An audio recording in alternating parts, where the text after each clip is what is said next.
Hey, hey, hey, happy holidays. Come on in, pull up a chair.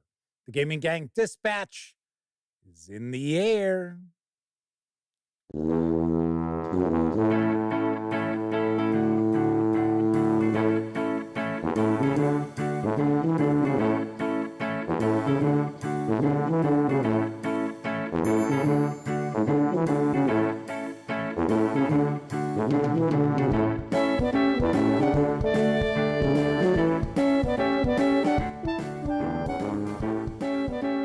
Howdy, gang, and welcome once again to the Duct Tape Studios.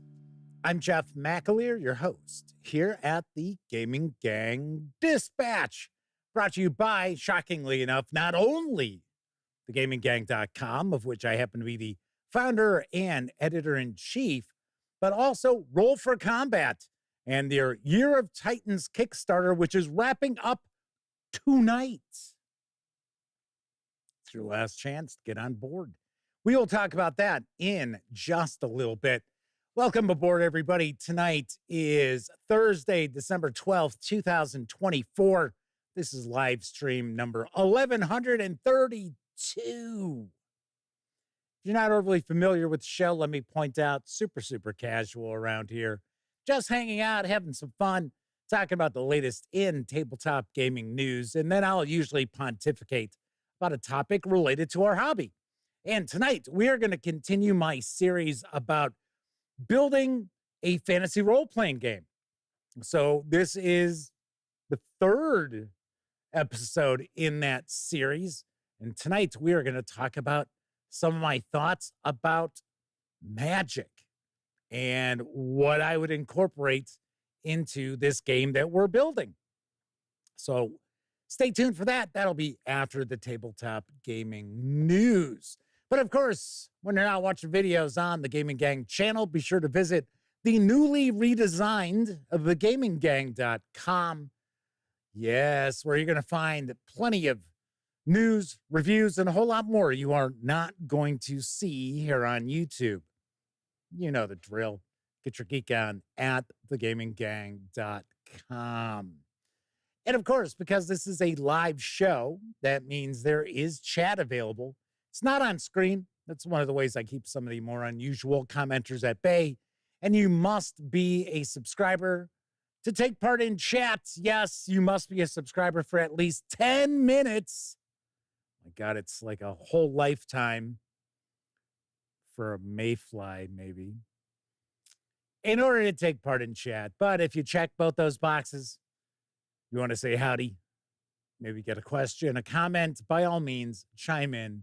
I will do my very best to respond. First out the gate tonight is the lovely and talented Miss Sarah D, bursting from the shadows. Usually she's lurking, and we have to draw her out. But no, she's jumping right on out, saying, howdy, gang. Mike is with us, as is Sean O'Donnell, Gleeman RX, Keith Ulu, Semper Buffo, Grandpa John, Kevin R. Smith, and I think that, and the Madman just popped in. So we've got two of our three chat moderators with us, Miss Sarah D and the Madman. So Sarah says they have to mix it up now and then, keep everybody on their toes. Well, Lona's Cave is also joining us again tonight. Welcome aboard. So tonight marks the end of the Year of Titans Kickstarter from our sponsor, Roll for Combat. That's right. It's going to end up later on tonight. I think there's about 4 hours left to it. Thereabouts. I think it's ending at midnight Eastern. But inside of this Kickstarter, you're going to find 13 new playable species and new ancestries, which are delivered every month throughout 2025. These are unique species and subspecies you will not find anywhere else. And you're going to receive extensively developed lore, as well as fully developed cultural insights. You'll see ancestral feats and even new backgrounds if you happen to get the 5e version. For each of the species, you'll also receive on a monthly basis over 20 tokens depicting the species in a variety of character options. And this is designed for both 5e Dungeons and Dragons and Pathfinder 2nd Edition. In fact, if you decide to go the Pathfinder 2nd Edition route, you'll also receive a free ancestry file every month with your species. And you'll even receive access to the development team. So you're going to find exactly what you need to effortlessly add fantastic new playable species into your campaign. So for the final time, we're going to take a peek at the quick Kickstarter video for the Year of Titans. Remember the last time you played a tabletop RPG and your friend cast a fireball spell, killing all the enemies and exploding your whole adventuring party? I know they say that living well is the best revenge. Well, how about you play as a living fireball spell and let revenge be the best revenge with Battlezoo Ancestry's Year of Titans. Once a month for the next year, you'll receive a unique playable species you won't find anywhere else for your D&D 5th Edition or Pathfinder 2e games. Now you can play as a living spell, a skillful cyclops, a wicked troll, or even a mighty kraken. And those are just the ones I can pronounce. Hair jar? It's pronounced Einherjar. Say tires? It's satyrs. Okay, I think I got this one. Dual hand. Doulahan. It's a headless horseman from Irish folklore, you gigantic tit. Every month you'll receive a new PDF or Foundry VTT module, along with handmade battle maps, tokens for your virtual tabletop, both static and animated, and detailed in-world lore entries, allowing you to easily add these unique species to your next tabletop session. All this and more for less than a monthly Egg McMuffin. Delicious. Head on over to the link in the description to learn more, because if you sign up for the Kickstarter, you'll get a bonus species a year early. The Mighty Titan. That's 13 unique species throughout 2025 to amaze your friends and family. Now, if you'll excuse me, I have to call my dungeon master and tell them that I'm going to be playing as Godzilla from now on. Godzilla.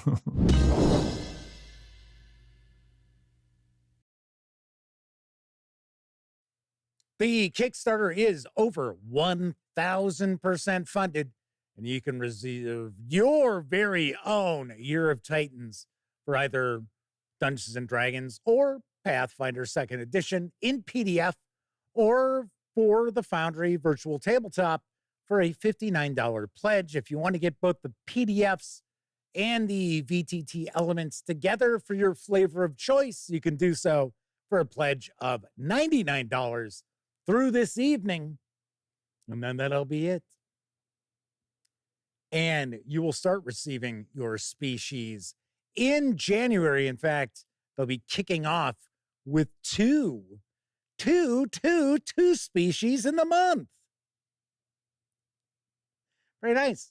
Very nice. So a big thank you once again to our friends over at Roll for Combat for sponsoring the dispatch during their Year of Titans Kickstarter. If you have not checked it out yet, go give it a peek. Give it a peek. So let's see. Jose Fernandez, Off the Shelf Board Game Reviews, Zorak Zoran 1, and Kathy Evans have all joined us in chat. Jose Fernandez says, hey, Jeff, VGAs are going out right now. Actually, I've got a way better monitor than that.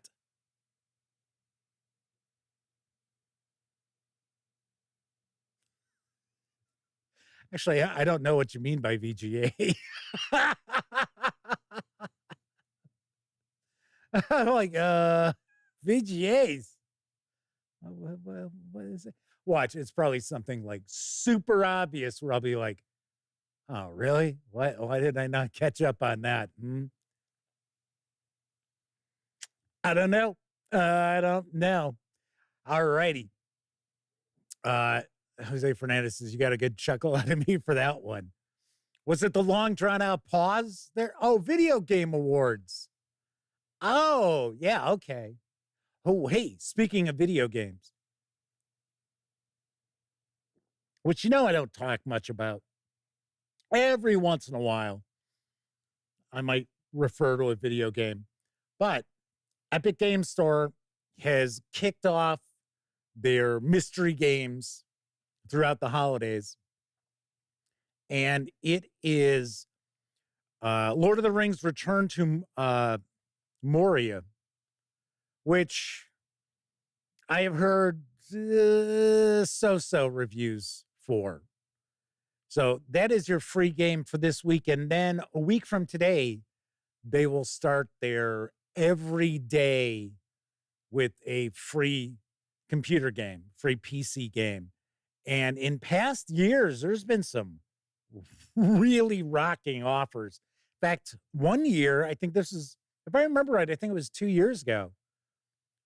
I think one of the final games, I don't think it was early in the run. I think it was one of the last games, if not the last game, was Red Dead Redemption 2. I was like, wow, sweet. I mean, because they were still charging like $70 for that game. So keep your eyes peeled. So if you're interested in checking out Lord of the Rings Return to Moria, I believe you can play cooperatively with other players. In fact, I thought I saw something, because it hasn't been out that long. I don't even think it's been out a year. But I remember seeing something where people were saying that you really did need to have other players if you were going to be going down and exploring into the mines and stuff like that. So find out. Anyway, so I just want to let you know, since there was mention the video game awards out there, so you might want to pick it up absolutely free. All you got to do is sign up for Epic Games. And I got to say, I think I have probably like 200 free games, if not more, from Epic Games. Just every Thursday, it's like, what do you got now? Sometimes they're clunkers. Sometimes I'm kind of surprised at what they're giving away. All right, let's move on into the news, because next month is going to see the release of the Deadlands Night Train 25th anniversary box set from Pinnacle Entertainment Group. Here's what I know. Deadlands, the original Weird West role-playing game. The name itself conjures scenes of drifters shooting it out with unliving horrors across the dusty plains of the American West. 25 years ago, one famous adventure encapsulated this promise so completely, it became legend itself. John Goff's Night Train. The Night Train lurks along the tracks of the West, pulling in after dark to unleash its hellish cargo of starving, feral vampires, spoilers, on unsuspecting towns along the rails. For decades, Night Train has terrorized tabletops and conventions. What will you do when its deadly whistle blows? Can your posse survive the onslaught? Many others have tried and failed. The Night Train 25th anniversary box set contains a 72-page softcover book with the original Night Train using the Savage Worlds rules for the first time ever, its sequel, For Whom the Whistle Blows, and an all-new adventure, The Bank Job, from the master himself, and a special afterword featuring John Goff's notes and convention recollections celebrating this legendary expedition into the blood-soaked rails of Varney Flats. Maximum quality pawns illustrated front and back on heavy laminated cardboard and individually die-cut to the figure's specific shape. You'll have an army of creepy bloodsuckers, the innocent townfolk they want to feed on, the villains trying to capitalize on the carnage, and the hellish Night Train itself, so its locomotive and cars can roll down the tracks of any Deadlands battle map or get combined with other train cars as Pinnacle Entertainment Group adds them. You'll find 2 double-sided fold-out combat maps featuring the 3 rail towns from the adventure and a connecting spur where a posse could catch up to the train or where the villains might camp to admire their handiwork. The maps are wet and dry eraser friendly, can be placed side by side to make new towns or extend the rails for even more carnage. There are 6 dangerous new archetypes to send to the slaughter, 10 toe tags to fill in and show off if your posse ends up in Boot Hill, 4 wanted posters The towns along the rails have plenty going on before the mythical night train makes its fateful stops. Law dogs have a chance to collect bounties or see justice, catch up with these outlaws one way or another. There's even a special commemorative wild die featuring a locomotive-themed six-face for acing. This box set is slated to arrive in January. It's going to carry an MSRP of $49.99. If you want to just grab the PDF of the box set, you can do so right now over at Drive-Thru RPG for $24.99. Madman says he really needs to spend more time going through this book. They backed it and liked what they're seeing so far. I was surprised, and in fact, I remember when I shared the Kickstarter news for this, I was surprised that they just spoiled the surprise. Because I could swear the original Night Train for Deadlands, they did everything they could to prevent anybody from knowing there were vampires in it. In fact, maybe the Madman can help me with this because he's kind of our resident Savage Worlds expert. Even though Deadlands at the time was not Savage Worlds, it was its own thing. But didn't they like have it where they didn't even have vampires in the Deadlands setting? I don't remember vampires in the Deadlands setting when I first picked it up, when the first edition of it came out. I could be absolutely wrong. But I thought Night Train was kind of the first appearance of vampires, and that's why it was kind of a big deal that this train turns out to be, filled with vampires. Don't know. I would be curious to check this out, though. I would love to actually kind of take a deeper dive into some of the Deadlands stuff that's out there. The thing that throws people off, though, is some of the Deadlands stuff that's out there isn't for the Adventure Edition of Savage Worlds. Some of it's for the previous edition, and I think that throws some people off. In fact, even the box set for Deadlands, which I have reviewed, I liked it. In the book, they actually kind of give you the meta plot up to that point. And it's sort of like, yeah, I mean, I wouldn't mind like going back and running that stuff. But, I understand that the Adventure Edition is still Savage Worlds. It's not like it's suddenly like, well, the Adventure Edition changed everything. It's like, I know it hasn't. Madman says they're pretty sure that I might be right about the vampires. I thought that was one of the big things. Like I said, I could be wrong. It is, I read Deadlands when it first came out. And I'm pretty sure it came out. I was in high school or just into college. I think it was like 86-ish, 86, 87. I don't know. Could be off on that as well. But once again, arriving next month, I believe it did fulfill to its Kickstarter backers. So now they are releasing it into retail, and it's supposed to be hitting stores next month. Something else which has just recently arrived is the latest issue of the Carcass Crawler zine. That's right. It's issue number 4. It's arrived from Necrotic Gnome and Exalted Funeral, and I've got the dope. The 4th issue of Carcass Crawler, the official Old School Essentials zine.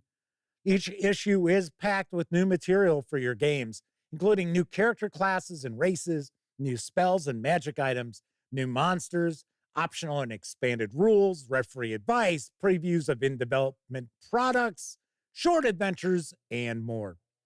In issue 4, you will find new classes, 3 new character classes, the Arcane Bard, the Halfling Hearthsinger, and the halfling Reeve, deities of law, neutrality, and chaos. 4 example religions, including new spells available to adherents.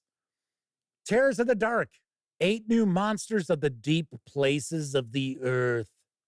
A selection of arcane grimoires and new spells, as well as strange brews. Wonder if the Mackenzie brothers are going to be guest starring in that. Additional details on brewing, purchasing, sampling, and describing potions. And there's even a short adventure set in the lair of a shadowmancer. The 32-page A5 size zine with PDF can be had for an MSRP of $10 over at Exalted Funeral. If you want to just grab the PDF alone, you can do so over at Drive-Thru RPG for $5. I think Carcass Crawler is one of the better OSR zines out there. Pretty nicely done. Although, one thing that kind of irritates me a little bit is they never show you the contents of the latest issue. So you just saw black powder weapons. Yeah, that's a spread from, I think, issue 1. It's like, really? Come on. Luckily, I tracked down a couple of images, at least, from the last issue. So kind of shake things up a little bit.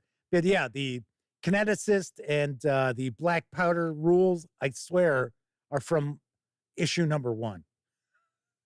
But I got to say, $10 for the zine with the PDF, it's a pretty nice price. Pretty nice price. All right, we've got a few more people popping on into chat. Let's see. We have got Genghis Vern is with us. And I thought there was somebody else. Somebody else. I guess I'm wrong. I guess I'm just imagining things. I'm hallucinating. Let's see. Genghis Vern says they just picked up RDR2. Looking forward to it. Cthulhu, yes, catching on to my Bob and Doug McKenzie reference with Strange Brew.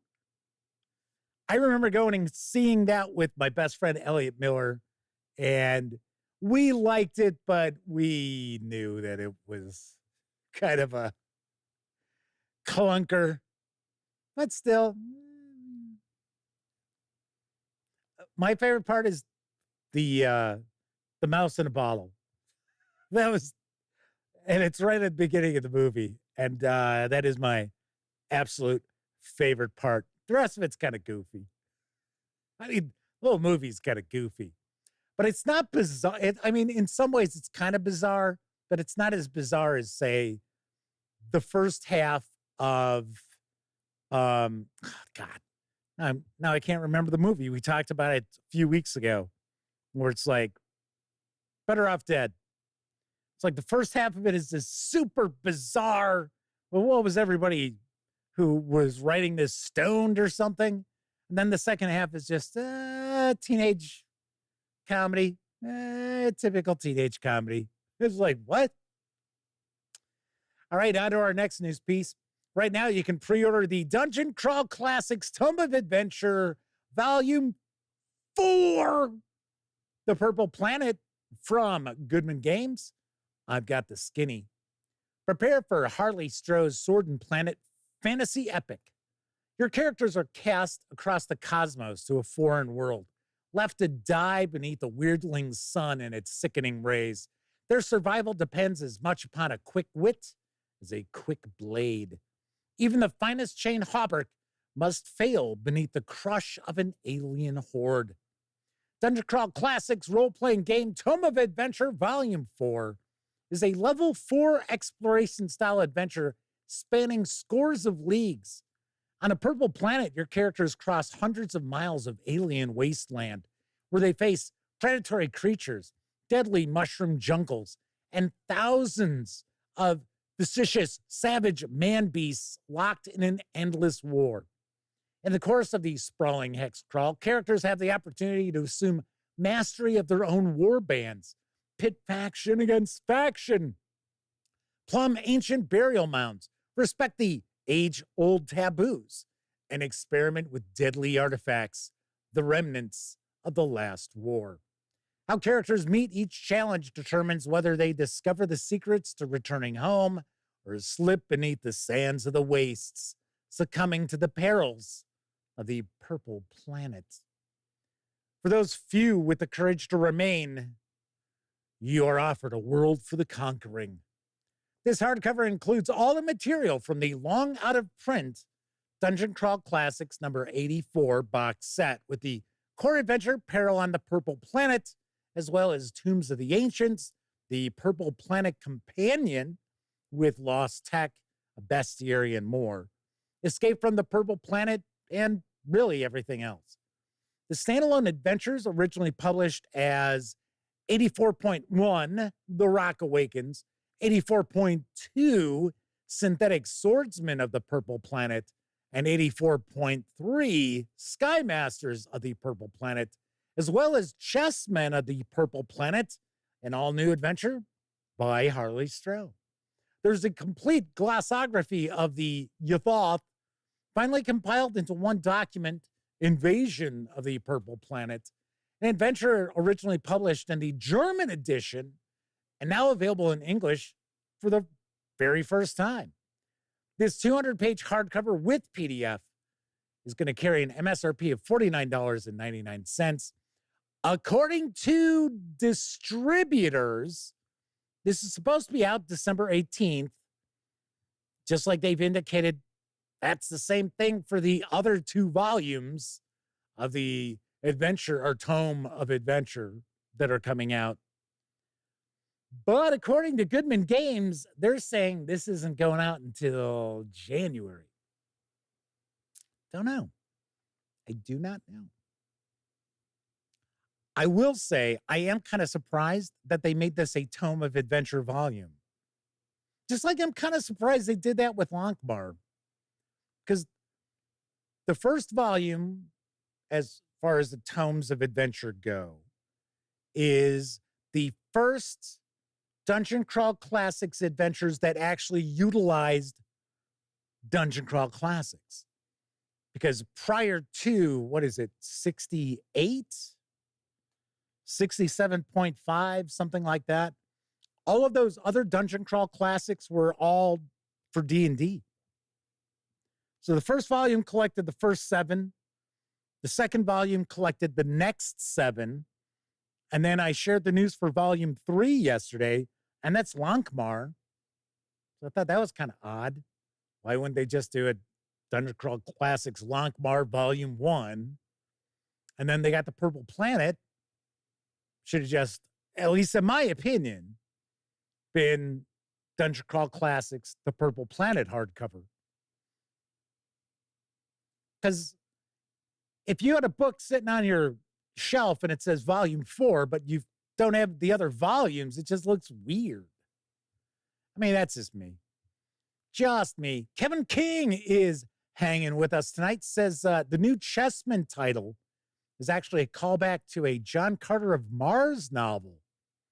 Well. The whole Purple Planet is supposed to be kind of a Swords and Planets. I think that's the genre they like to refer to. Like John Carter of Mars is Swords and Planets. It's kind of science fantasy, but not truly science fantasy. So actually, that reminds me, I'm kind of curious how Barsoom is coming along for my friends over at Trollord Games. I wonder. Kind of interesting that they're going to be dipping their toes into that. I got to be honest, though. I know I'm kind of going off topic here. I'm kind of curious because Modifius Entertainment did a really nice job with their John Carter of Mars role-playing game because I reviewed it. Although it was a little strange that it was kind of almost, the format of it was more like a coffee table book. It just, strange. In fact, it's kind of funny because I'll go to conventions sometimes, like Gen Con, even at Gamehole Con. You'll find exhibitors that have like stuff that's out of print. So there's one exhibitor that I run across who usually has the Modifius Entertainment stuff that's no longer in print. But it's not like, oh my gosh, he's got all the Conan stuff. It's usually the stuff that didn't sell. And it's funny because usually I'll see the box set for the John Carter of Mars role-playing game for like $10. And I think it was like $100. So it's almost like, I wonder if there's some liquidation going on there. Don't know. Anyway, this is, like I said, kind of curious if this is coming out essentially next week or if it really is not arriving until sometime in January. Goodman Games says one thing, distributors say something else. And funny enough, every once in a while, it's actually the distributors who are right. So it's like, okay. On to our next news piece, there is a new bundle of holding which has arrived, and it features the One Ring Second Edition from Free League Publishing. I've got the deets on the deal. Adventurer. The One Ring Second Edition from Free League Publishing is the official tabletop role-playing game based on the works of J.R.R. Tolkien. Wow, really? I would have never guessed. Designed specifically to evoke the atmosphere of The Hobbit and The Lord of the Rings, the game contains rules for creating heroes and sending them off on adventures in Eredor, west of the Misty Mountains, a land threatened by the growing shadow. This new offer brings you the beautifully illustrated full-color The One Ring Second Edition rule set, plus recent source books and adventures for a great price. For just $7.95, you'll get all 5 titles in the starter collection, which has a retail value of $46 as DRM-free PDFs, including the complete The One Ring Second Edition core rules, plus the character life paths and peoples of Wilderland, along with 2 titles previously in the February 2023 The One Ring Starter Bundle, the Lore Master Screen and Rivendell Compendium, and the Strider Mode Solitaire Rules. If you pay more than the current threshold price of $18.67, you'll level up and also get 2 more supplements worth an additional $40. Gareth Hanrahan's location guide, Ruins of the Lost Realm, and its companion adventure anthology, Tales from the Lone Lands. These savings are going to run through January 8th, and 10% of your payment after gateway fees will be donated to the Diana Jones Award Emerging Designer Program. Interesting. I got to say, though, if it's still going on, it was earlier today when I took a peek. The Free League Publishing Humble Bundle is just rocking. In fact, when I saw this, I was like, oh, yeah, this isn't too bad. It's like, okay, 1867. Get the core book. You get the source book, the setting book, essentially Ruins of the Lost Realm, and the Tales of the Lone Lands, which are adventures in that setting. I was like, yeah, it's not too bad. And then I thought, yeah, but for like $25 over at Humble Bundle, although the One Ring isn't part of it. In fact, none of the licensed games are part of that Free League Publishing Humble Bundle. But if you have any interest in their original, their in-house designs or in-house IPs, I guess I should say, you might want to take a peek. Off the Shelf Board Game Review says they're extremely tempted to get the One Ring Second Edition for that price. Just not sure they'd ever get it to the table. It is an interesting game. I don't necessarily think it's really my go-to it wouldn't be my go-to for like fantasy role-playing. It's really abstract in some ways, but I think it really does capture the whole fellowship journeying aspect of the Tolkien books. So for $8, not too bad. Plus, you'll also get the PDF that has the solitaire rules in it. Although the reality is, if I remember right, I think the Strider rules are about 10 pages. The Peoples of the Wilderland is 10 pages. These aren't like huge PDFs that are included with it, but outside of the core book and those two major supplements. So Off the Shelf Board Game Review says that's what they heard too. I think that's what holds them back. Yeah, I understand. Kevin King says Purple Planet backer update from 8 hours ago. Based on the timing of the container delivery, we anticipate that fulfillment will begin in early January and maybe earlier. Kevin King says, so March. No, Kevin, that would be if it's in stock now at their warehouse and you ordered now.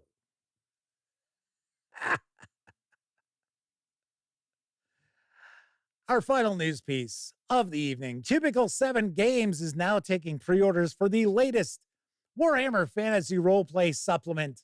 And here's the scoop on Deft Steps Light Fingers, a supplement for playing characters in the Rogue or Ranger class.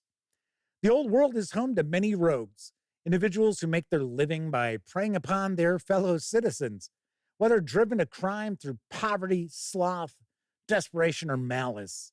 Such characters prefer not to make their living through honest labor, but acquire coin through trickery, extortion, or theft. Many such rogues worship one of the several facets of Ronald, the god of tricksters.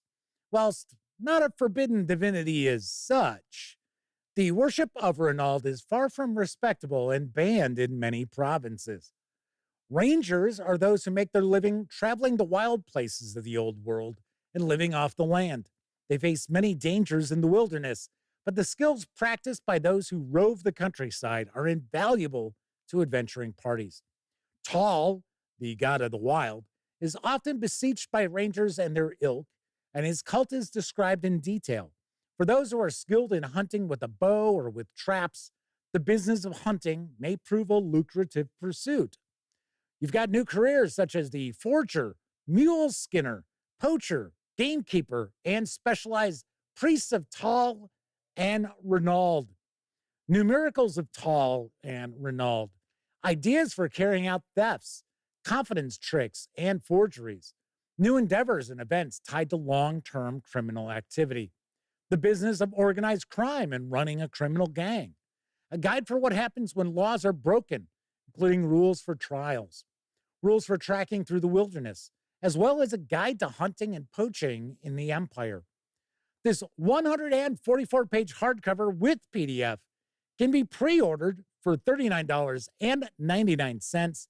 I do believe they're expecting a Q2 shipment in 2025. Should mention, the PDF is out right now. So if you pre-order from Cubicle 7 Games, you will be getting the PDF immediately. Or if you want to just grab the PDF alone, you can do so through DriveThruRPG for $19.99. Very cool. Very cool. Very excited to see that. Always excited to see new content for Warhammer Fantasy Roleplay. I like Warhammer Fantasy Roleplay quite a lot. I like the setting. I like its attitude. I don't really care about Games Workshop, so it's not really like a selling point for that role-playing game for me. But I do like the setting of the old world. So Gleeman RX is saying, trying to think of a story where plundering ancient burial grounds turned out well for the protagonist. Yay! It was all right for Indy. Indy did okay. And it was, you know, you throw me the idol, I'll throw you the whip. But at least he lived. So it worked out okay in the end. All right, that is it for the news tonight. Of course, I was just talking about Drive-Thru RPG. Don't forget, the Gaming Gang, thus the Dispatch, is affiliated with the One Bookshelf sites. So if you are going to visit, say, Drive-Thru RPG, Dungeon Masters Guild, Storyteller's Vault, Wargame Vault, any of those One Bookshelf sites, please stop by thegaminggang.com first. Click on one of our banner ads. That way, if you happen to make a purchase, I get 5% of that sale. All those nickels, dimes, and quarters really do add up and help keep thegaminggang.com around. Should also mention that Cobalt Press is currently offering 20% off PDFs over at Drive-Thru RPG. So there is a special sale going on there for that. And if you're not aware of this, Cobalt Press also has an advent calendar that they're doing. It's not every day. It's every few days. Then you can get free PDF adventures. Now, granted, they are for Tales of the Valiant /5e, but they are absolutely free. And it's like I think it's every 3 days they're doing it. One of the cool things, too, is if you go and you check out the Advent calendar, you can get the stuff that's already come before. So not too bad, not too shabby. So very cool. If you like this video, and I've asked before, do me a favor. If you are watching live, please give the video a thumbs up. I was very surprised the past few weeks where we will normally have concurrent viewers up to, well, it depends on what we're tackling, but usually we're around 40. Sometimes we're as high as like 100, which blows my mind. But that's usually when it's some D&D thing. Why we should blow up Wizards of the Coast headquarters. And then there's, the thumbnail of me just like,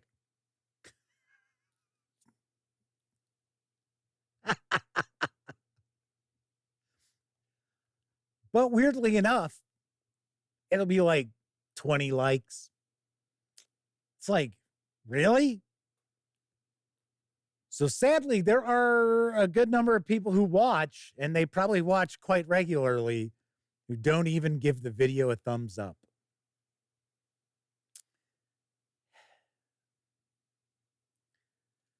But if you also have an opportunity, please comment on the videos. I had to laugh. I posted that in the community where I usually will share what's coming up as the, as far as the topic of the show and things like that. Every once in a while, I'll be like, happy holidays or whatever. And I said, hey, if you get a chance, always please, leave a comment on the videos. I got more comments on that community post than I did on the video last night. It was like, okay, you realize the gods of the algorithm, the lords of the algorithm on YouTube aren't counting comments on community posts. It's like, anywho. Kevin R. Smith says they just filled up on all the Advent calendar PDFs so far yesterday. Yeah, I think yesterday's was the latest. Dice Tales is with us in chat. Welcome aboard. Anyway, if you like the video, if you dig the channel, if you find the gaminggang.com to be a valuable resource, hell, if you just like what we do, you can always stop on by paypal.me/thegaminggang to make a small donation. Hell, you can buy me a 2-liter bottle of soda.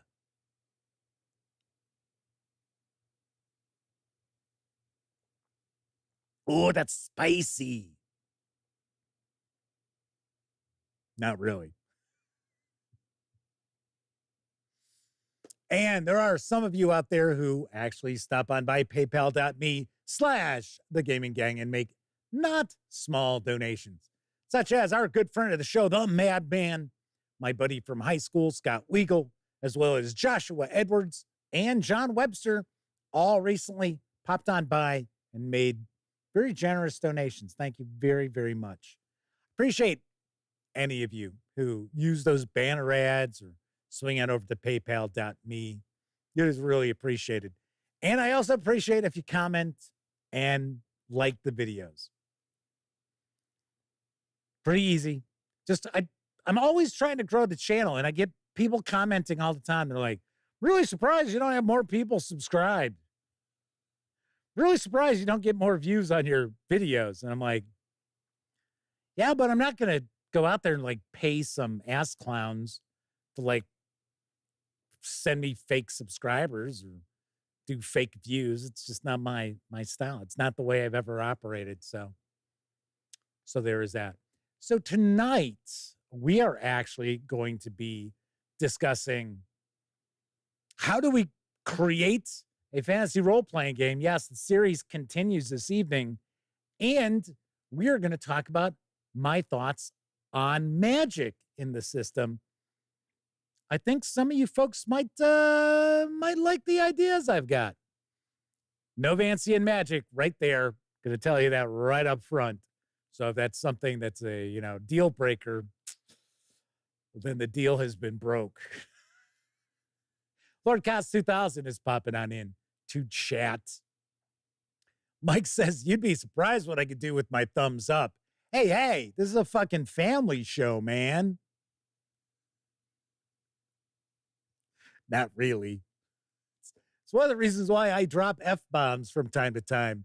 It's so they don't mark this as for kids. YouTube will do that to channels. Even if you say, hey, man, this is not for kids. Games and stuff like that, they're like, oh, yeah, it's for kids. But if you swear from time to time, they won't make you a kiddie channel. I couldn't possibly imagine if they looked at my mug where they'd be like, oh, yeah, obviously that's for like 10-year-olds. That content creator is aimed at, small children. No. Searless G is swinging on into chat. Welcome aboard. Might be a first-time visit in chat. I don't necessarily recognize that nickname. Daryl Eritz also with us. He popped in a little while ago. Anyway, we are going to talk about magic in just a few moments. But first, I think it's time for a brief intermission.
And now, intermission. Refreshment time. Pizza Hut, pizza to go. Pizza Hut, pizza to go. Pizza Hut, pizza to go. Pizza Hut Pan Pizza is a special way to warm the busy holiday season. So call ahead and we'll have it fresh, hot, and ready to go. Pizza Hut, pizza to go. Because Christmas is your family's special time and you want everything at its best, give a gift you'll be proud to give. An appealing 10 by 13 wall display size portrait of someone very special from Sears Portrait Studio.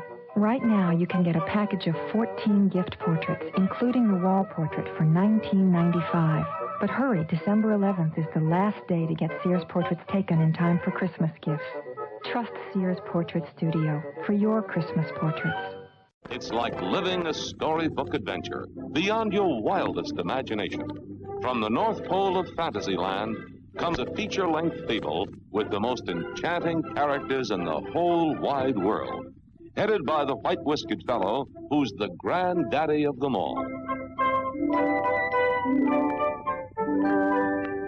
Now, a magic motion picture transports you to an over-the-rainbow land, past the doors of Santa's towering castle and the strange, mysterious, all-seeing eye, into a fantastic crystal laboratory filled with weird and wonderful secrets no one has ever seen before.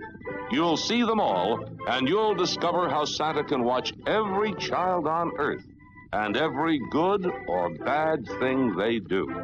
Now meet Merlin, the Wizard of Wizards, the miracle man of the ages.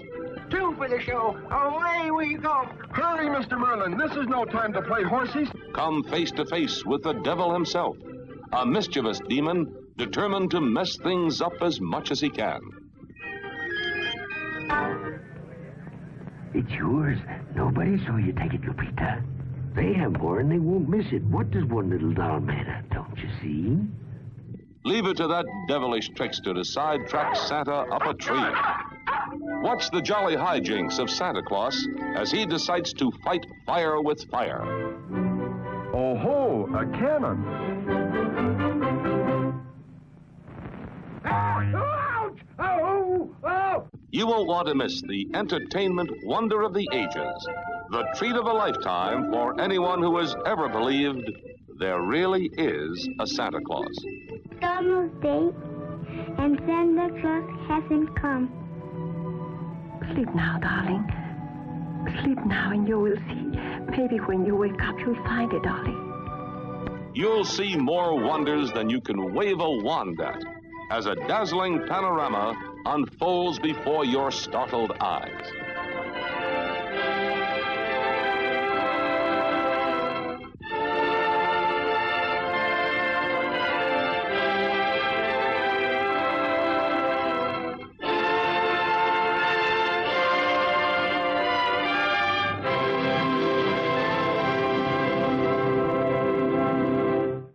Saturday and Sunday matinee only at a theater near you.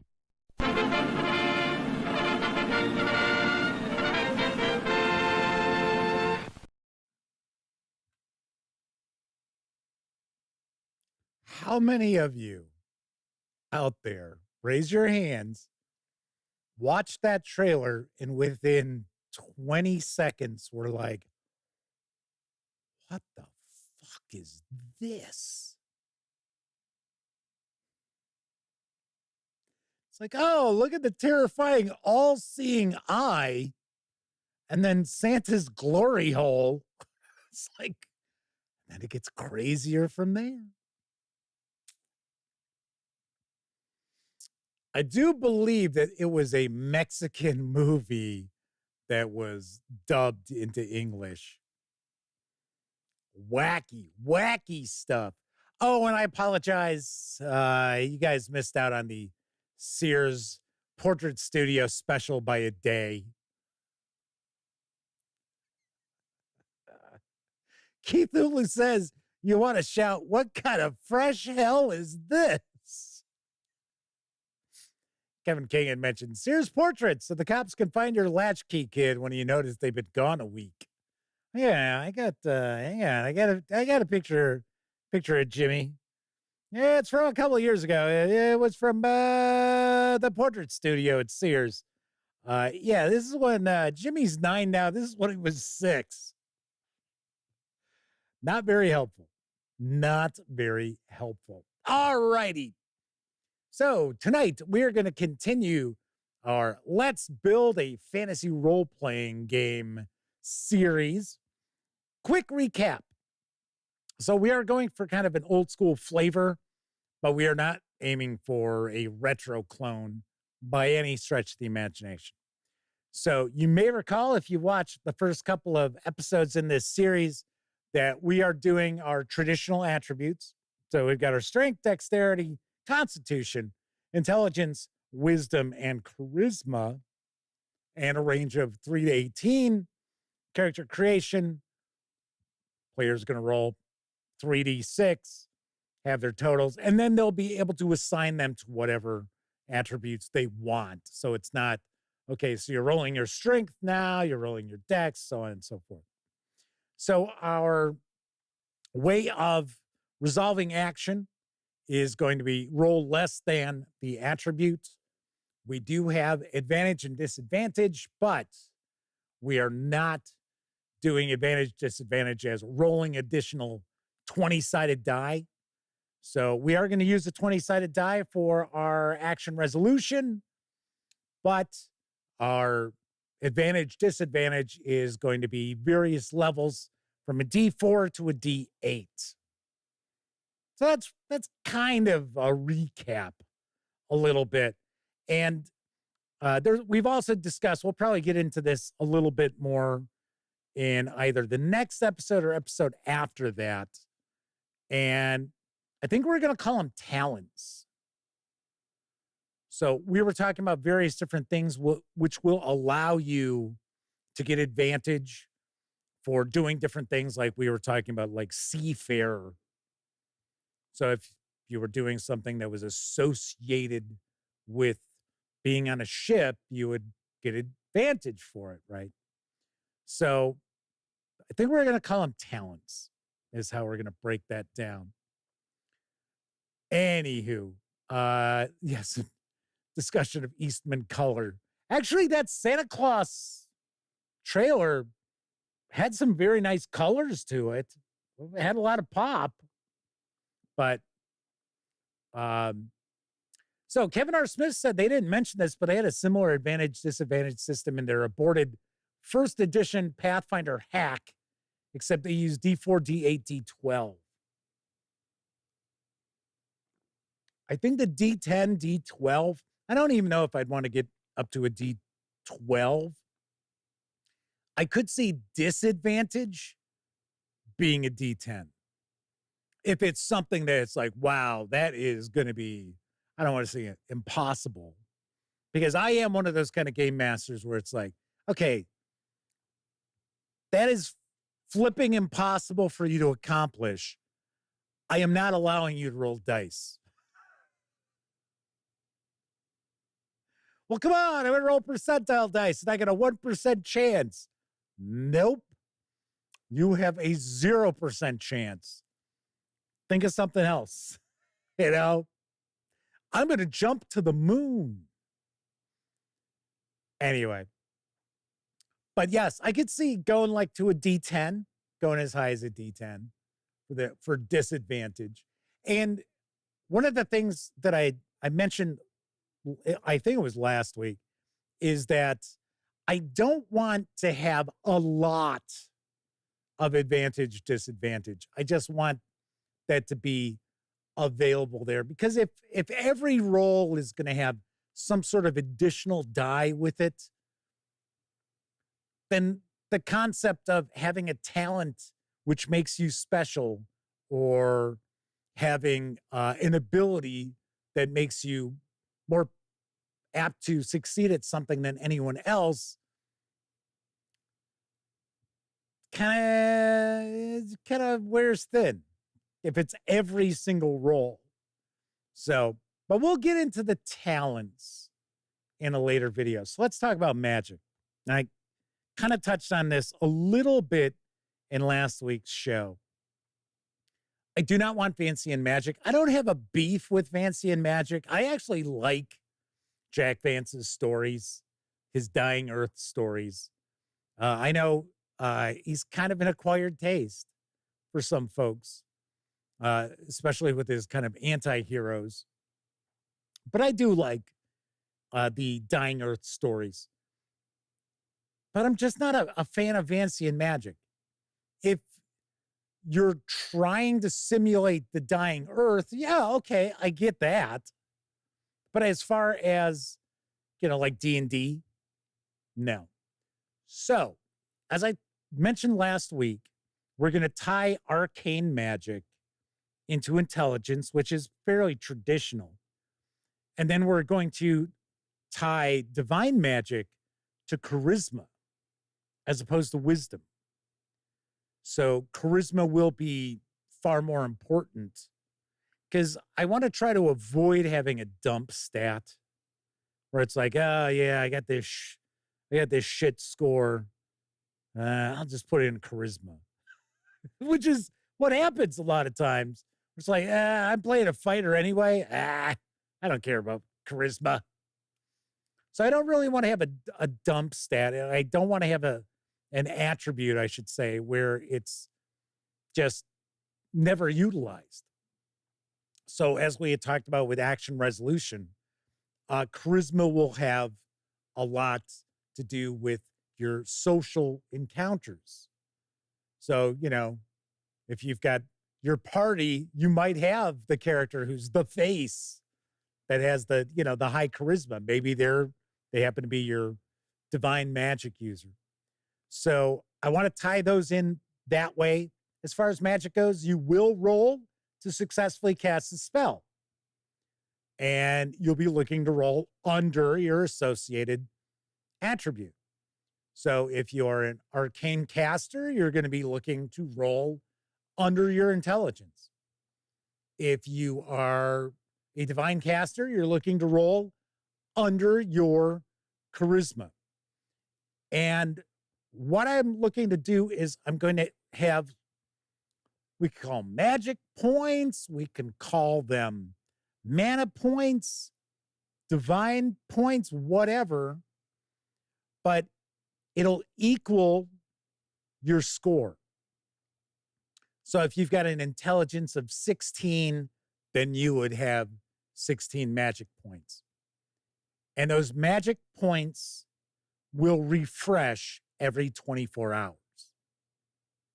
So I was thinking like arcane magic points would refresh at like midnight. And your divine magic points, they refresh in the morning after, you've given alms to your deity. Well, whatever, right? We're not too concerned about like the setting yet.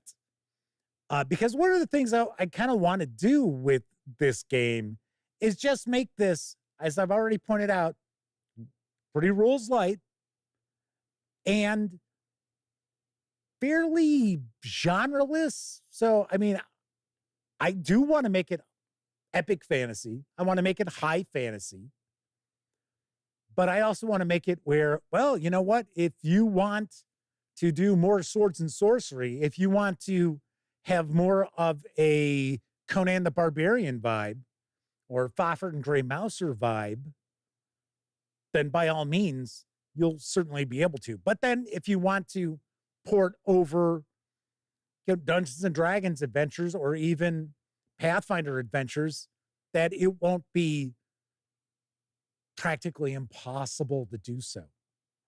Kevin King says, Cleric Swaggart versus Cleric Pascal. Kevin R. Smith says, dump stat for a particular class is one thing. A universal dump stat is another. But we have seen that in games where it's sort of like, never use that. So what the hell? Why bother? Yeah, okay, so that's my 5. I'm putting my 5 in there. Just like we had talked about why I wanted to do the roll under and why we weren't just going to be taking a 20-sided die and using a modifier. And that's because I want every single point of that attribute to mean something. So that's why I'm not just doing, 13 to 16s plus 1 on your 20-sided die and you're looking to roll high. I want those attributes to mean something. Plus, raising your attributes is going to be one of the major avenues of your character advancement. All right, so with magic, these are my thoughts as far as magic goes. So, of course, there will be levels of spells, but I think we'll probably go with something more along the lines of like circles. So you have the first circle, where it's like, wow, there are a lot of people who know those spells. And then you have the second circle. Oh, okay, it's a smaller group.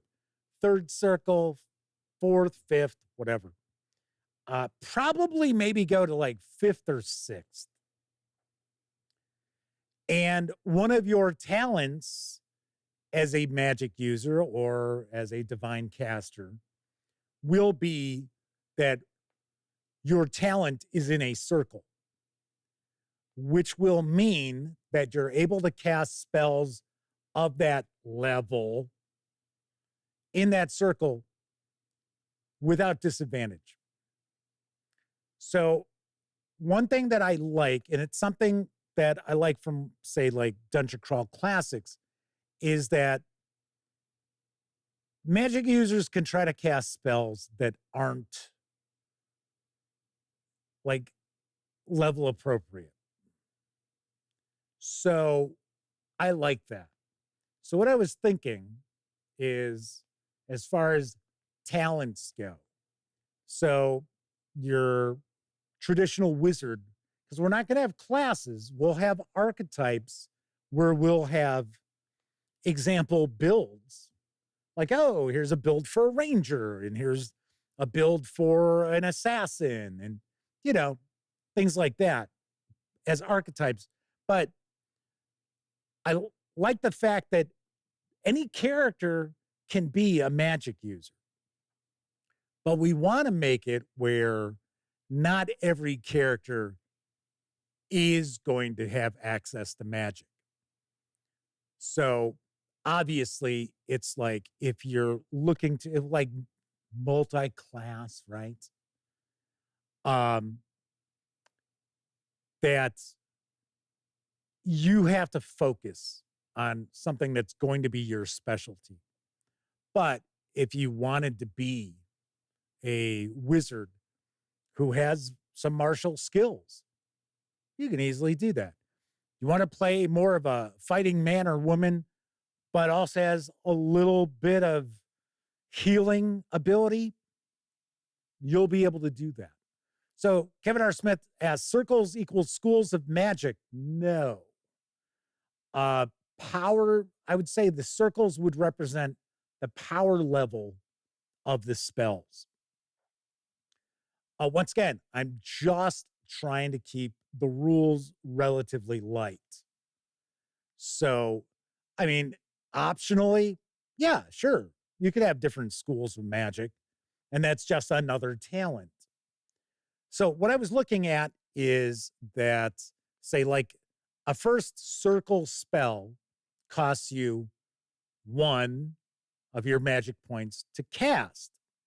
And if you fail, you actually lose that magic point. So, because I like magic users to have the ability to cast multiple spells without having to rest. Because it's gotten to the point where in like a 5e game, it's like, okay, we have a fight. All right, rest time. Everybody's resting. All right, okay, then we're going to explore a little more of the dungeon. Oh, we had another fight. Okay, rest time. To me, that's kind of ridiculous. So an old school theme is resource management. So I want the players to be concerned about resources, but I don't want it where it's like, oh, you're a first level character, but you've got a high intelligence. Well, you get to cast 2 spells a day. It's like, wow, how exciting. So I don't want that. But like I said, I also want the ability for players to push their luck if they want to cast higher circles of spells, as long as they would know the spell. So another thing I always like about the old school approach is that arcane casters have to go and find spells. So that's an aspect of the Dying Earth I like a lot, is that spells are guarded secrets. God forbid somebody would steal your grimoire. Oh my gosh, that's all your knowledge. All your spells are contained within that. So I like that. So, and plus it's also a really good way to get players out on to quests, even if they were small little side missions kind of things. Yeah, not even take up an entire session of gameplay, but make it where, your arcane casters have to go out and, search for the spells that they've heard about. So what I was looking at doing is if you cast a spell from a circle that you do not have a talent in. So as an example, let's say it's kind of a, beginning character, and they're a caster and they've got their first circle talent. So if they cast a spell from the first circle, then no problem. Fine. They're just going to roll against their intelligence.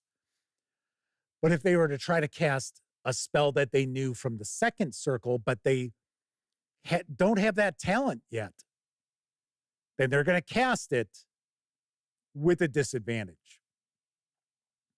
So the first level of disadvantage, as we've mentioned before, is a 1d4. So you'd be rolling a 1d4 and your 20-sided die, and you're actually, with disadvantage, you're adding that to the die roll. Because remember, we're looking to roll under. So the chance of failing increases. And I also want some sort of, I don't want magic to be easy. I want magic to be wild and kind of dangerous in a sword and sorcery way, but I don't necessarily want magic to be, it's corrupting and stuff like that, like you see in Dungeon Crawl Classics. But I want the chance of failing at a spell, a critical failure, to mean something, even if it's just something for laughs. So if a caster is trying to cast a spell from a circle that's higher than what they have talent in, they'll have disadvantage.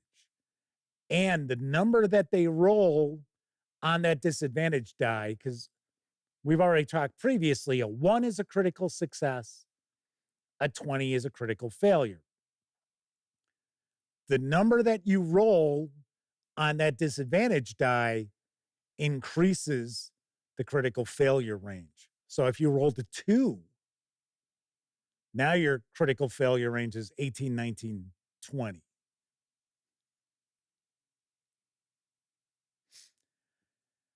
So as far as your magic points, I should also say that your disadvantage will increase the higher the circle spell that you're trying to cast compared to your talent. So if you were trying to cast a spell that's 3 circles above your talent, now you'd be rolling a D8 as far as your disadvantage. I would maybe consider kind of cutting that off at that's the end. That you couldn't, if you were a level 1 or circle 1, I should say, that you wouldn't even really have knowledge of those 5th circle spells. So even if you found it, you wouldn't understand how to, kind of like in the Dying Earth, they're like mathematical equations. So magic is kind of like science. And one of the reasons what fancy and magic is, if you've never read the Dying Earth stories, is essentially your brain can only handle so much of this information at one time, and these calculations in your head. That's what it's basically looking at. Kevin R. Smith says corruption or loss of sanity on a critical failure might make good optional rules. I agree. So one other aspect, what I'm trying to do as far as building this game is to have it to be relatively modular. So even if you didn't like the advantage and disadvantage, you could conceivably toss that out. Personally, I think it's a selling point because I happen to like advantage and disadvantage. I've said it a few times during this series. I do not like how advantage and disadvantage is actually put into like D&D or Call of Cthulhu. I think it's way too huge of a boon or a bane. Where if you've got advantage, I mean, if you're rolling two 20-sided dice, you're going to take the best out of those two. Yeah, sure. Is it possible you roll a couple of failures? Yeah, of course. Of course. Not all that likely, though. And at least with doing the advantage, disadvantage of the D4, D6, D8, that replaces the, oh, well, you've got a +1 sword or a +2 sword, or, oh, it's -3 because they're behind cover. No, now you're just saying, okay, you've got D4 disadvantage. They're behind cover. Okay. You're trying to, hit them with your bow. Disadvantage. A D4. Oh, they're barely poking their head out. Okay, that's a D6 disadvantage. So very easy to calculate this stuff on the fly, as opposed to being like, okay, so let me add up all these modifiers.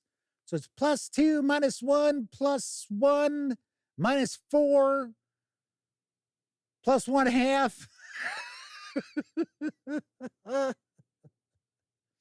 Okay, so Cthulhu brings up something else that I want to talk about. So you'd be sitting there and you'd be thinking, okay, so got a starting character and they're a caster and their associated attribute is like 16 or 17. Man, that's a lot of points. That's a good amount of points there. And the thing is, what we would do is like anything that's a circle 1 sort of spell. Let's say it's something that does damage. Say a bolt of electricity, whatever it happens to be. And I would even maybe consider kind of going in a direction like Savage Worlds does, where it's, because let's be honest, there are multiple different spells in fantasy role-playing games that essentially do the same thing, except for how the damage is delivered, right? So what we would do is you cast a spell. It's a first circle spell. It costs you a point. Do you want to have advantage on that? Spend another point. Do you want to increase the damage? Because the damage on all the circle 1 damage dealing spells is going to be 1d4. You want to bump that up to a 1d6? It's going to cost you a point. You want to bump it up to 1d8? That's another point. Oh my gosh, you want to make it a 1d10? Even at, such a lowly level of skill, that's another point. Of course, now remember, still going to have to cast that spell and roll and hopefully succeed. Because if you fail, you'll still lose all those magic points. So, something to keep in mind. So, once again, now we start getting into the whole, resource management. Because even, I got 16 points and I know 4 spells and they only cost me a point to cast. Wow. I am shooting spell. Dude. Yeah, but not when it's like, oh, well, I blew that roll. There goes that point. Or, I wanted to roll with advantage. So much for that. So that would be, I personally think, an interesting aspect to it. We could have it spend a point to increase the range. Spend a point to increase the area or the number of targets, right? So that bolt of electricity, it's one target. Spend another point. Now you're looking at 2 targets. And the costs of these will be tied into the circle. So spells from a second circle cost you 2 points. But it's also important to keep in mind that we would actually roll out some things like a talent could be that, I don't know what we would essentially call it, but it could be like attuned, where you actually get 2 additional points of, magic points, whatever we want to call them. And then we could have another, which is a little more expensive with your experience points. Because we were talking last week about how the characters will earn experience points, but we're not talking hundreds and thousands or anything like that. We're talking about like 10 points for some good role playing in a session. Maybe it's 10 points, and that the players can spend those points to increase their attributes, roll to see if they can increase their attributes. They could add additional talents. They could bump the level of their talents. So as an example, say we were talking about the first circle as a talent so that they can cast first circle spells. Well, if they want to roll with advantage, they could spend a magic point. We could also have a talent or a level of that first circle talent that they spend experience points on that would give them advantage whenever they cast spells from the first circle, so that they no longer would have to spend a magic point.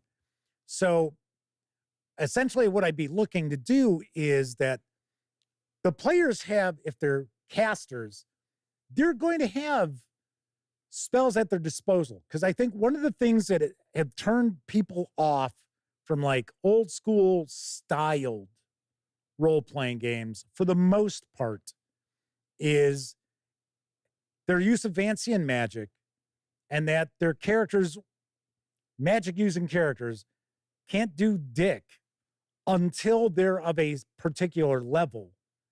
And, your class is a wizard? Well, you can use a dagger, a sling, a dart, quarterstaff, and that's it. And it's like, okay, great. So I've cast my one spell for the day. What the fuck do I do now for the rest of this game day, right? So I don't want to fall into that trap. I want casters to feel like, hey, I've got some power here. But the reality is, if they want to really boost up their spells, they're still only going to get to cast a few spells a day.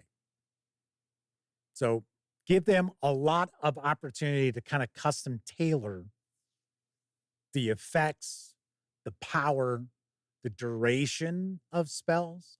So, and then we'll also aim for very short, concise descriptions of the spells. No 2 pages devoted to XYZ spell, right? So anyway, so let's take a look. Let's see what some folks were saying in chat. Jeff, this is madness. Forget I'm tuning out now. I'm kidding. I didn't see anybody do that. So there you go. Kevin R. Smith, the infamous 5-minute adventuring day from 3rd edition D&D on.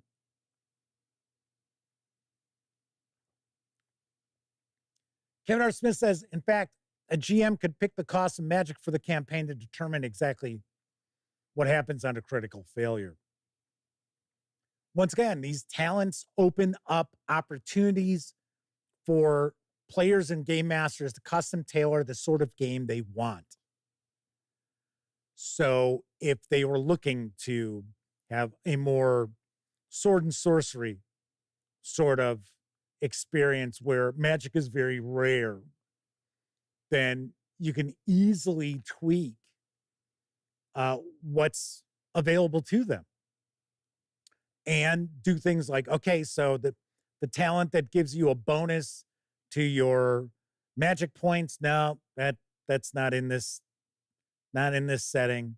The ability to like boost the damage of a spell, no, we're not.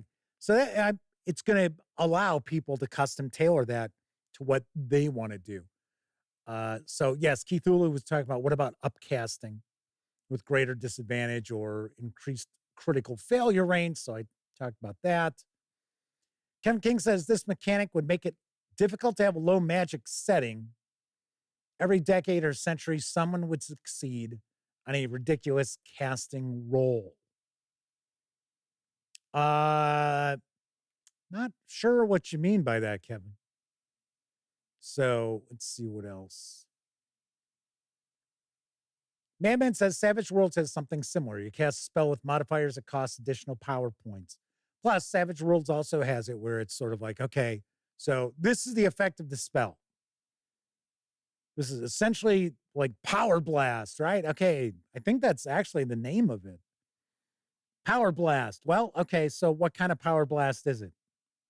Oh, it's fire. It's ice. It's electricity. It's dark matter. Whatever, right? It's all, just kind of like window dressing on the spell. Keith Olu says, Shadow Dark's a good example how to keep spells concise. There are a lot of OSR fantasy games that are out there that that really do provide real quick paragraph that it's like, okay, this is all you need to know, right? So you don't need to know who came up with the spell and how they came up with the spell and all their searching throughout the universe to find the, no, nobody cares. Beast Draculich has joined us in chat. Reading Aid is with us as well, asking, how many episodes have I done on this Let's Make an RPG? This is our third. This is our third episode. So, it's kind of funny. I spent a little time last weekend. I was like, yeah, let's try to throw something together here as far as what we've got so far. And I was like, man, this isn't easy at all. It's like, I don't know if I want to write this. Kevin King says low magic setting with non-magical walls around Constantinople. With this system, it would never survive 1,000 years. Some mage would spell surge, succeed, and take them out. I got to be honest, Kevin, I'm still not seeing it. Because remember, this isn't, we're not looking at a game where it's like, oh, well, anything. Because remember, I already said there's stuff that's impossible. Tain't going to happen, right? I'm one of those sort of game masters where it's like, no, I'm sorry, but no, you don't like Call Cthulhu. It's like, well, you always got a 1% chance of succeeding. No, bullshit. You don't. It's like, I'm sorry. That's not realistic whatsoever. So yeah, so if somebody was trying to really like game the system, then as a game master, I would be, because once again, we're not looking at trying to create something that's going to appeal to min-maxers, right? It's just treat Dracula ass. Are we still going with dipshits and dumbasses? No, we weren't going with that in the first place. I just threw that out there because it popped in my head. Where I was like, what am I gonna do here? So once Kevin R. Smith also points out, a lot of that depends on what spells are in the spell list. Yeah, right. I mean, like, as an example, I don't know about some of you folks out there. I'm not a big fan of reincarnation. I'm just not. Or any spell that brings a player character back to life. No, I don't care for that, because to me, that completely undercuts the whole premise of adventuring. It's like, that dragon fried him up to a crisp there. But we were able to sweep up all the remains, and we've put it in this bag. And now we've gone to the holy shrine. We've gone to the temple, and it's costing us 50,000 gold pieces, but we're going to bring them back. No, don't like that at all. Now, you could play around a little bit with how you do death. You could make the survivability of the characters once they've hit, 0 health or negative health or whatever. You could play around with that a little bit. But no, it's sort of like, Mateo's with us, says, I agree, but I like to speak with the dead spell. Yeah, but how many times do you cast Speak with the Dead on a player character?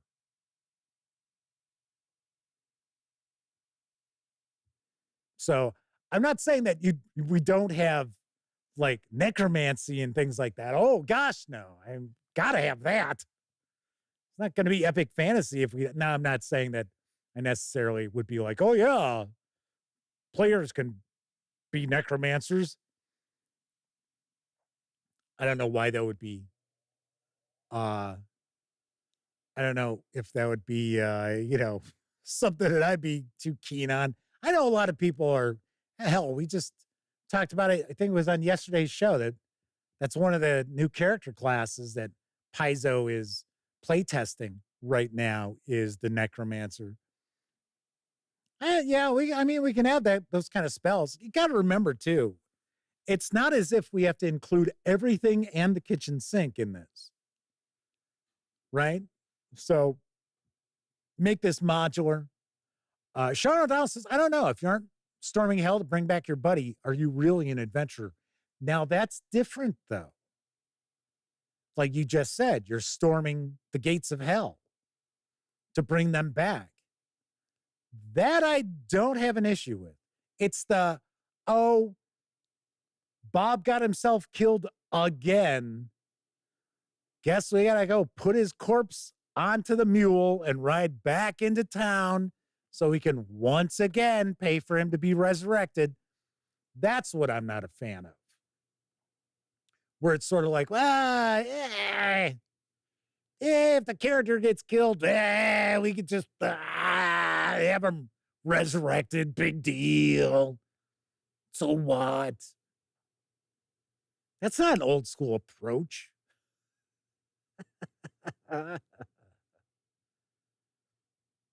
Off the Shelf Board Game Review says, as a game master, anytime after a player tries to game the system, I look at them and say, sure. And the bad guys can try that thing too. Shuts up the power gamers. Right. Because that's what I don't ever understand is when you have these players who are like, oh, well, Like I said before, I was a rules lawyer way back in the day. I wasn't a huge pain in the ass rules lawyer. I wasn't one, I know everything rules lawyer. But yeah, when you get these players who are like, oh, well, no, I know the insides and out of these rules and this and that and blah, blah. It's like, okay, great.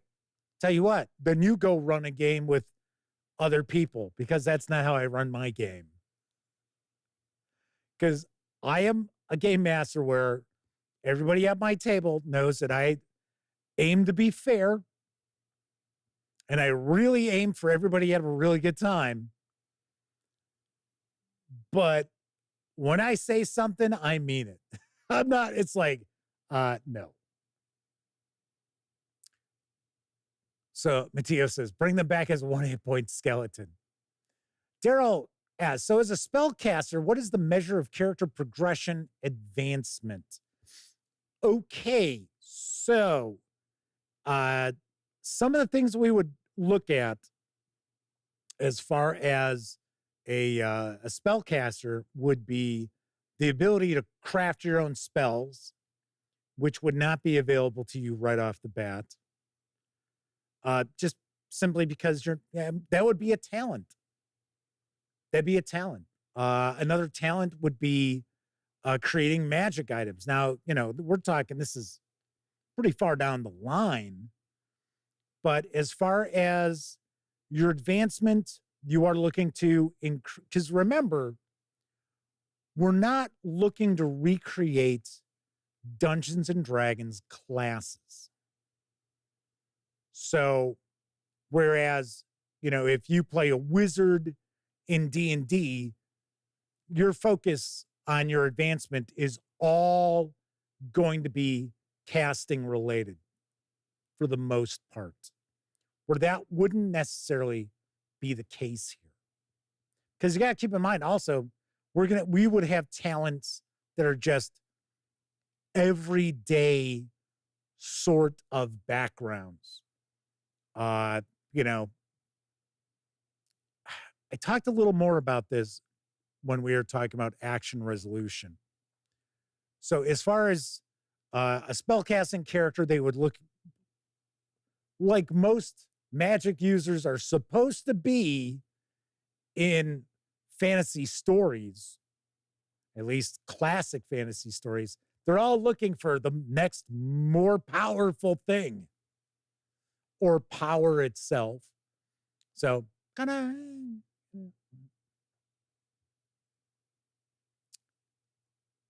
it's got a, Sean O'Donnell says, only amateurs go through the gates. You need to get through the laundry service. Kevin R. Smith says, I believe it's getting talents in more circles so you can cast more powerful spells without disadvantage. Yeah, that would also be something that you're aiming for. But once again, this is just, we're kicking things around. Yeah, I got this idea. I like this idea. So, and it sticks with our whole advantage, disadvantage thing. That, because remember, if you watched earlier episodes, I've mentioned that I don't want this to be a game that's got all these multiple subsystems, where that our overall mechanic for action resolution throughout is pretty much the same. So if you're fighting, it's going to be the same. If you're casting spells, it's going to be the same. If you're interrogating a prisoner, it's going to be the same. If you're trying to sneak through a dark alley at night, it's going to be the same. So, Pete Strakulich asks, wouldn't the atmosphere of the setting contribute to the style of spell casting? Yes. Drawing power to cast a spell would consume the life force from the living elements around you. There you go. Pete Strakulich says, huge sacrifice to use magic. Once again, like I said, I'm not really aiming for the sword and sorcery sort of casting, which is a lot of times blood magic, sacrificial magic, things like that. So Kevin King says, hopefully this will not have 5e style healing. The writers like to give characters persistent injuries or the fears of people who can't fully heal just by sleeping. Yes. So you would have consistent injuries, which could be healed, but not simply by, cast a healing spell. And, okay, so you got 3 hit points back. And, yeah, that broken limb is healed. Mateo says the magic system in Dark Sun is cool. I have never actually read Dark Sun. I was already out of D&D. I was firmly entrenched in Call of Cthulhu by that point of time. So there's that. I am kind of kicking around the idea of doing what we've been doing with the 5e, not 5e, AD&D adventures. Maybe talking about some Call of Cthulhu classic adventures. So that is a possibility. All right. So once again, just floating out some ideas about putting together this scratch-built fantasy role-playing game. So that is it for this time out. Once again, you only have a few hours remaining for you to be able to back the Year of Titans Kickstarter from our friends over at Roll for Combat, who have been sponsoring the dispatch throughout the entire length of that Kickstarter, which is much appreciated. If you have not checked it out, be sure to give it a peek, because there's a lot of pretty wild species that are going to be delivered every month in 2025. All righty then. If you're watching live, thank you very much. If you watched live and took part in chat, tip of the cap to you, because not only were you keeping me company, you were keeping each other company too. But of course, I know a lot of folks out there, you don't have an opportunity to watch live. Doesn't matter if you're watching live or on Memorex. Really do appreciate you taking time out of your busy day or night or morning, whatever, to check out any of the over 2,100 videos currently on the channel. If you like the video, by all means, please give it a quick thumbs up. And if you have an opportunity, please comment, because commenting appeases the lords of the YouTube algorithm. Really helps YouTube to share our videos with strangers who aren't part of the gang yet, prospective members. And of course, subscribe to the channel if you haven't already. If you do subscribe, don't forget, ring that bell, which, wildly enough, only 11% of our subscribers have actually rung that notification bell. I would have thought I'd been higher, but it'll actually inform you when the dispatch streams live Tuesday, Wednesday, and Thursday evenings right here on YouTube at 7 p.m. Central. But it'll also let you know when I share other videos, such as this weekend's review of Pine Box, Texas Middle School's box set for Savage Worlds from Pinnacle Entertainment Group. So be sure to tune in for that. Everybody enjoy the rest of your morning, afternoon, evening, whatever time of day it is in your neck in the woods. And of course, enjoy the rest of your week. Have a great weekend. I'll be back on Tuesday. We are going to dive on in and talk about the G series of Advanced Dungeons and Dragons modules, which I actually ran way back in the day, but it is a series of modules for D&D that I have run. We will talk about that as well. All right, everybody. Thank you very much for watching. Once again, I'm Jeff McAleer. And until I see you next time, I certainly hope all of you get to enjoy plenty of great gaming with your gang. Hey, I thought I hit that. What the hell? I don't know. That's like 2 shows in a row. I forgot to do that. I don't know. I'm getting old. All right, everybody. See you next week. Thank you once again.